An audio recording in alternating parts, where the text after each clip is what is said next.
मित्रों, कभी कभी संघ के लोगों के विषय में बहुत जानकारी न होने के कारण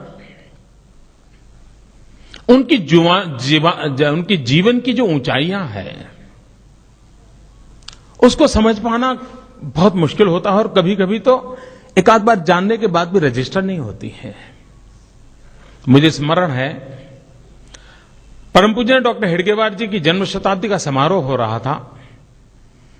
तब जो लोग हमारे वैचारिक विरोधी हैं, उन लोगों ने एक बहुत बड़ा अभियान चलाया था, और वो लगातार लिखते थे, बोलते थे, सेमिनारों में चर्चा करते थे। देखो ये आरएसएस वाले कैसे लोग हैं, ये डॉक्टर हेडगेवार को कौन जानता था, नागपुर में भी कोई पूछता नहीं था। एक बहुत मामूली आदमी को बहुत बड़ा बना करके, शताब्दी बना करके घूम रहे हैं, इस प्रकार की आलोचना होती थी। और मुझे याद है उस समय के हमारे सरसंघचालक परम पूज्य रज्जू भैया जी ने बहुत ही सटीक जवाब दिया था। उन्होंने कहा कि हमारे आलोचक जो कहते हैं कि डॉक्टर हेडगेवार जी बहुत सामान्य थे, मैं इसका विरोध नहीं करता हूं। ये सही है कि पूरी संघ व्यवस्था में समाज के भीतर से आए हुए सामान्य लोग हैं। विशेषता ये नहीं है कि ये लोग सामान्य हैं कि असामान्य हैं, विशेषता ये है कि ये सामान्य लोगों ने असामान्य काम करके दिखाया है। और जिनको सामान्य नजरों से देख सकते हैं, ऐसे लोगों ने असामान्य काम किया है। मित्रों, इस सारी किताब को पढ़ने से संघ विषय में जो इतने भ्रम है, उन भ्रम का निरसन पढ़ते पढ़ते हो जाएगा। बहुत से ख्याल ऐसे हैं कि संघ यानी ये, संघ यानी वो, संघ यानी दिखना। बहुत सी बातें मैंने इसमें उल्लेख किया है। संघ के लोग यानी मीडियोकर, कोई बड़े प्रभावी लोग नहीं होते। मित्र, इस किताब को पढ़ने से अंदाज आएगा कि अपने आप को खपा देने वाले लोग कितने ऊंचे थे। एक जीवन भर, मित्रों,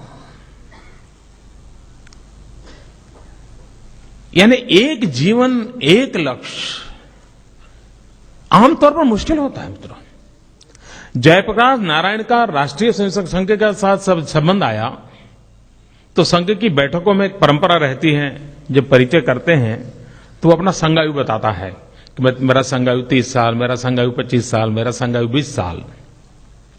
तो जयप्रकाश नारायण जी एक बार संघ की बैठक में आए, बातचीत हो रही थी, तो जयप्रकाश जी जब सुनने लगे, भैया क्या बोल रहे हो आप लोग संघायु, तो उनको समझाया गया कि जो बताता है मेरा संघायु 30 साल, मतलब ये 30 साल से ये काम कर रहा है। और तब जयप्रकाश जी ने उस बैठक में कहा था कि आमतौर पर व्यक्ति 5 साल 7 साल में नए नए किसी न किसी कार्य से जुड़ता हुआ अपने आप रास्ता बनाता रहता है।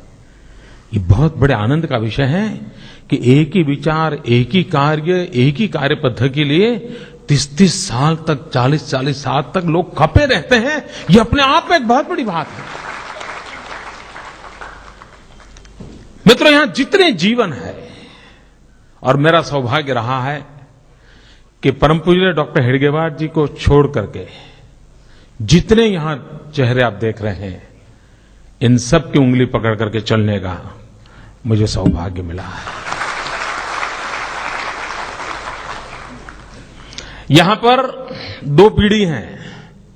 मोहनराव जी भागवत हैं, तो पीछे जो एक चित्र है उनके पिताजी मधुकर राव जी भागवत का है। वे गुजरात में प्रांत प्रचारक के नाते काम करते थे। और मैं तो कभी दावा करता हूं कि जितना प्रेम मोहनराव जी को मधुकर जी ने दिया है, उतना ही प्रेम मुझे प्राप्त हुआ है। ऐसे जीवनों के साथ जीने का अवसर मिला, और तब जाकर के मन करता था कि इन सब जीवनों को मैं बार बार स्मरण करूं, ताकि मुझे नई प्रेरणा मिले, मुझे नया उत्साह मिले, और उसमें से जाकर के इस ज्योतिपुंज की रचना हुई है। मैं पूज्य दीदी मां का बहुत आभारी हूं। मैंने सिर्फ दीदी मां को फोन किया था। आज कानपुर में उनकी सप्ताह का प्रारंभ हो रहा था। मैंने आग्रह किया, वो कष्ट उठा करके वो आई, और मेरा दीदी मां से परिचय बहुत पुराना है, बहुत पुराना। उनके गुरुजी के साथ मेरा संबंध आया, और तब बहुत पहली बार दीदी मां हमारी आई थी बापूनगर के चकोड़िया महादेव के अंदर, और एक छोटा सा कार्यक्रम उनका चल रहा था, 35 साल हो गए होंगे, 30-35 साल हो गए होंगे। तब से मेरा नाता रहा है। दीदी माँ ने मुझे स्नेह दिया है। और मित्रों, मैं आपसे भी अनुरोध करता हूं, कभी वृंदावन जाने का अवसर मिले तो दीदी माँ ने जो वात्सल्य धाम बनाया है, आप जरूर उसको देखिए दोस्तों, जरूर देखिए। यानी कि मां की संवेदना को सार्वजनिक रूप में किस प्रकार से मोड़ा जा सकता है और किस प्रकार से सामाजिक चेतना का उत्थान काम किया जा सकता है, वो दीदी मां ने करके दिखाया है। इतनी व्यस्तताओं के बाद भी दीदी मां आई आशीर्वाद देने के लिए। मैं आदरणीय भागवत जी का बहुत आभारी हूं। एक स्वयंसेवक के नाते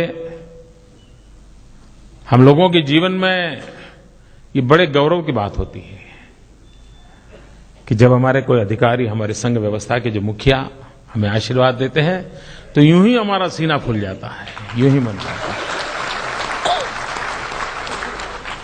तो ये मेरे लिए सौभाग्य की बात है। और मैं इसलिए भी इस किताब के अंदर उसकी प्रस्तावना लिखने का कष्ट उठाया है। परम पूज्य सत्यमित्रानंद गिरि जी महाराज ने शंकराचार्य के पद को छोड़ करके समाज सेवा के लिए अपने आप को खपा देने वाले परम पूज्य स्वामी सत्यमित्रानंद गिरि जी, जिनके साथ भी मेरा बहुत ही गहरा अंतरंग संबंध जिसको कहें वो रहा है। मेरे जीवन में कई वर्षों से जिन संतों महंतों ने मुझे शक्ति दी, उसमें एक परम पूज्य सत्यमित्रानंद गिरि जी महाराज हैं। उन्होंने इस किताब की प्रस्तावना लिखी है। मैं आज उनको भी नमन करता हूं। उनका मौन व्रत चल रहा है, लेकिन उनके आशीर्वाद मुझे मिलते रहते हैं। मैं उनका भी बहुत आभारी हूं। और मैं आप सबका भी बहुत आभारी हूं कि आप इतनी बड़ी संख्या में आए। और मैं आपसे, मुझे विश्वास है कि ज्योतिपुंज जब आप पढ़ें तो उस लेखक की तरफ मत देखना, उस लिखने वाले को भूल करके पढ़ना, उन तपस्वियों को याद करना और संघ जीवन में कैसे कैसे कस उठा करके इस महान परंपरा को, इस संघ गंगा को कैसे चलाया गया है, कितने संयम बरते गए हैं, कितने कष्ट उठाए गए हैं, कितनी व्यवस्थाएं विकसित की गई हैं। एक प्रकार से लीडरशिप ट्रेनिंग का ये भारतीय मॉडल है मित्रों, जहां उत्तम नेतृत्व समाज को देने का सामर्थ्य इस परंपरा में है। और मेरा सौभाग्य है इस परंपरा में मैं पला बड़ा हूं, ये मेरा गौरव है। और ऐसी ज्योतिपुंज किताब गुजरात के सार्वजनिक जीवन की विकास यात्रा को, संगठनों की विकास यात्रा को, गुजरात के ऐतिहासिक घटनाक्रमों के मोड़ का भी इसमें कहीं न कहीं आपको जिक्र मिलेगा। उस समय के लोग क्या सोचते थे उन घटनाओं को, उसका अनुभव आएगा। मैं फिर एक बार जिन महापुरुषों ने हमें बनाया है, हमारे जीवन को बनाया है, हर पल हमारा साथ दिया है, हमें आशीर्वाद दिए हैं, ऐसे सभी मनीषी जो मेरे पीछे जिनकी चित्र आप देख रहे हैं, मैं आज उनके प्रति फिर एक बार नमन करता हूं। ये ज्योतिपुंज आपके चरणों में देते हुए मन को एक संतोष की अनुभूति करता हूं और फिर एक बार आप सबका बहुत बहुत धन्यवाद करता हूं।